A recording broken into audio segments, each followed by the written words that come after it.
Hey Space Watchers, and welcome back from the 40th anniversary of the Space Symposium here in Colorado Springs.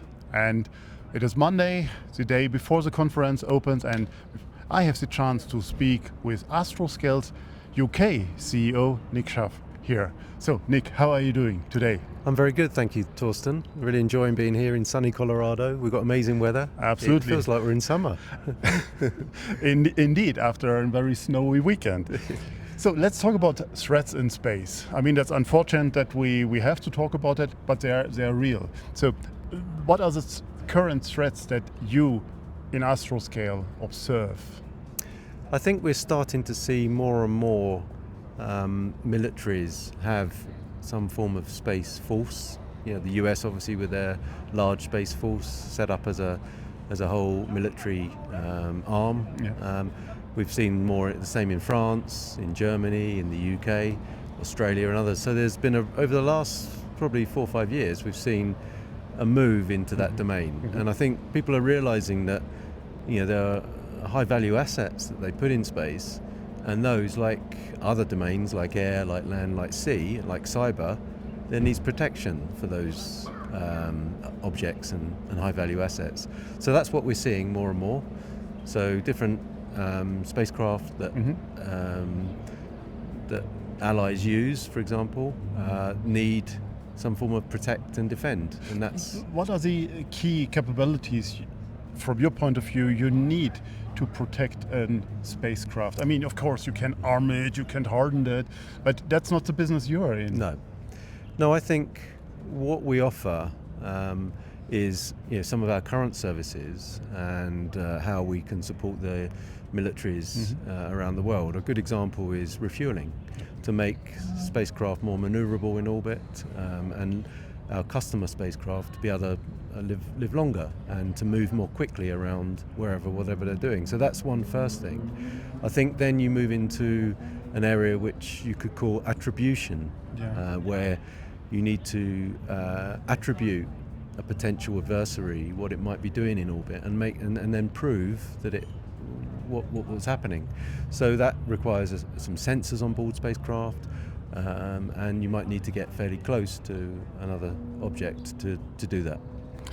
So, recapping what you just said, for all these capabilities, it is really an advancement of where you come from as Astroscale, from getting space debris down to Earth. Now we're talking about detection, attribution capabilities, so sensors on the spacecraft.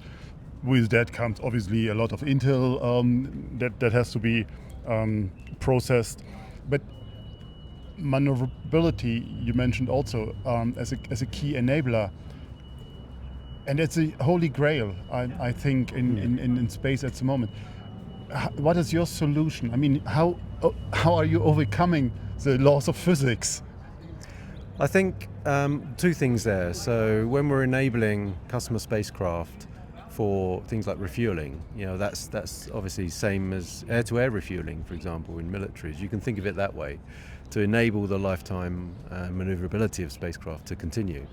I think the other thing, if we're talking about attribution and sensing what's going on in orbit, and combining that with Earth-based sensors. So we have in the UK, it's getting quite windy, isn't it?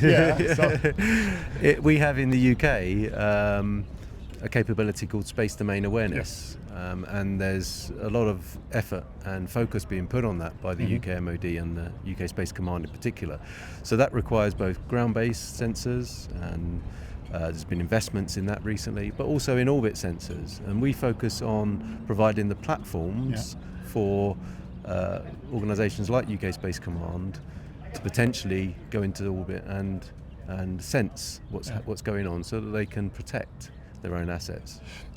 Maybe you can allude a bit more on that with the rendezvous and proximity operation development over the last year. So what are the use cases that you see that you're working on? I mean, you pointed to a few of them, but if you compare them to the concrete projects that are awarded or you're working on? I think what we're working on at the moment in the UK, the project Delta M, which will remove a OneWeb spacecraft. We're working well on that project, and we're integrating the spacecraft in Harwell at the moment, in Oxfordshire in the UK, and that will launch next year and will remove a OneWeb spacecraft at end of life. So that's a great demonstration of how our capabilities can capture an uncooperative object. That's really hard to do. So and you know that it's stable in space, or is it spinning? No, or it's a Tumbling. satellite end of life. It's tumbling. Okay. Possibly might be even damaged. We won't know until we get there what the actual state of the spacecraft is. Are you going there with an arm, or I know that you just made a press release about the docking plates and the mass production, if we can say so, of docking plates, but what is it in this concrete example, how you approach the satellite? I think the real intellectual property that we have here is the rendezvous proximity operations, and that requires a lot of GNC software, guidance, navigation, control, turning that into flight software. And I think there's three major things that we have to do. We have to work out the trajectory of both our satellite and the satellite in question, the client we call it. We have to focus on the analysis around the safety aspects of that, and that requires millions of simulations on the ground for one pass in orbit.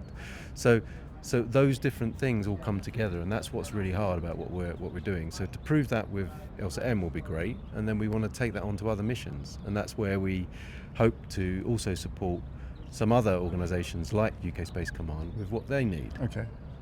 So I didn't get an answer on the arm or is it docking plate. Apologies. Okay. For OneWeb, it's a single degree of freedom capture system. So it basically moves out to capture the docking plate with a magnetic capture system, and then we release the spacecraft when we bring it down under the space station at about 350 kilometers. Okay. One point that we all have seen that over the last days was that Europe opened its checkbooks, literally. I mean, 800 billion in the EU, and I know that you left the EU, but we're still having continental Europe around. So how can Astroscale benefit from that? Or can you benefit at all from it? We believe we can. We have an office in Toulouse in France that we opened a couple of years ago. So that's obviously within the EU. We're working closely with our partners there, and they are already engaged in a number of EU programs. So I think there's opportunities there for Astroscale inside the EU as well as outside. And obviously we hope that through perhaps some defence type partnerships there'll be a closer UK-EU working relationship. We're starting to see some green shoots there. Oh, absolutely. My fingers are crossed. I think we need it globally for that to happen. Absolutely. And what are your expectations for the next days here at the Space Symposium? This year? This year, yes, of course. I think it's a bit of a changing context geopolitically, and with a interesting fiscal environment as well. There's a lot of talk about Golden Dome. I think we're going to see that and discussed from a US perspective. And I think we're seeing in our area lots of companies coming into the ISAM area, and that's really interesting. As you walk around the conference, it's only just starting today.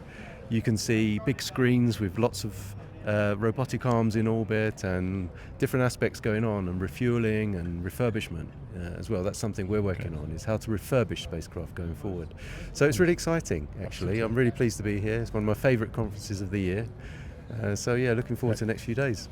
Nick, thank you very much for your time, and I'm looking forward to see you then the next days also on the show floor. And thank you, with Torsten. that, SpaceWatch out for the moment.